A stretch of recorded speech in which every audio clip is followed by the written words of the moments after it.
राजाओं की पहली पुस्तक अध्याय 5 वचन 1 से 18। मंदिर निर्माण की तैयारी। सोर के राजा हिराम ने अपने दूत सुलेमान के पास भेजे, क्योंकि उसने सुना था कि वह अभिषिक्त होकर अपने पिता के स्थान पर राजा हुआ है, और दाऊद के जीवन भर हिराम उसका मित्र बना रहा।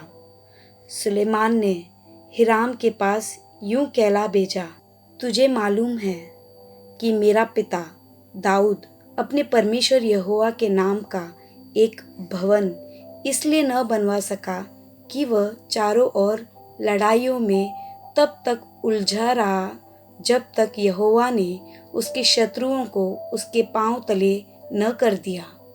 परंतु अब मेरे परमेश्वर यहोवा ने मुझे चारों ओर से विश्राम दिया है। अब न तो कोई विरोधी है और न कुछ विपत्ति देख पड़ती है। मैंने अपने परमेश्वर यहोवा के नाम का एक भवन बनवाने की ठान रखी है, अर्थात उस बात के अनुसार जो यहोवा ने मेरे पिता दाऊद से कही थी, तेरा पुत्र जिसे मैं तेरे स्थान पर गद्दी पर बैठाऊंगा वही मेरे नाम का भवन बनवाएगा।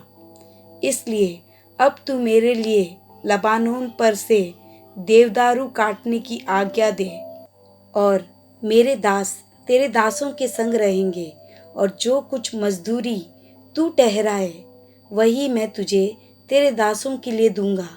तुझे मालूम है कि सिदोनियों के बराबर लकड़ी काटने का भेद हम लोगों में से कोई भी नहीं जानता। सुलेमान की यह बातें सुनकर हिराम बहुत आनंदित हुआ और कहा, आज यहोवा धन्य है जिसने दाऊद को उस बड़ी जाति पर राज्य करने के लिए एक बुद्धिमान पुत्र दिया है। तब हिराम ने सुलेमान के पास यूं कहला भेजा, जो तूने मेरे पास कहला भेजा है वही मेरी समझ में आ गया।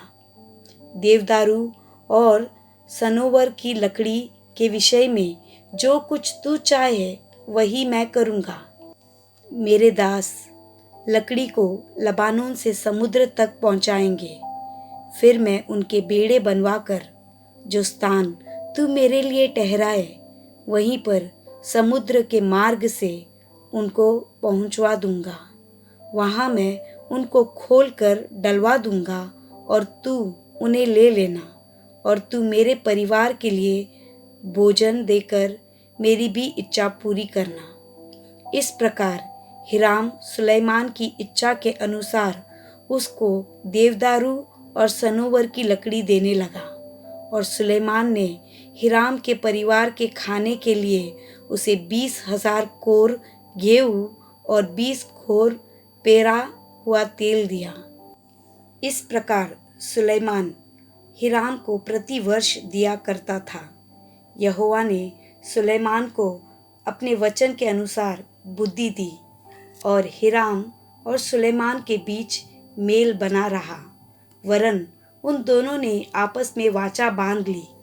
राजा सुलेमान ने पूरे इज़राइल में से 30,000 पुरुष बेगार पर लगाए, और उन्हें लबानोन पहाड़ पर पारी पारी करके महीने महीने 10,000 बेच दिया करता था, और 1 महीने वे लबानोन पर और 2 महीने घर पर रहा करते थे, और बेगारियों के ऊपर अदोनीराम ठहराया गया। सुलेमान के 70,000 बोझ ढोने वाले और पहाड़ पर 80,000 वृक्ष काटने वाले और पत्थर निकालने वाले थे। इनको छोड़ सुलेमान के 3,300 मुखिया थे जो काम करने वालों के ऊपर थे। फिर राजा की आज्ञा से बड़े बड़े अनमोल पत्थर इसलिए खोद कर निकाले गए कि भवन की नींव गड़े हुए पत्थरों से डाली जाए।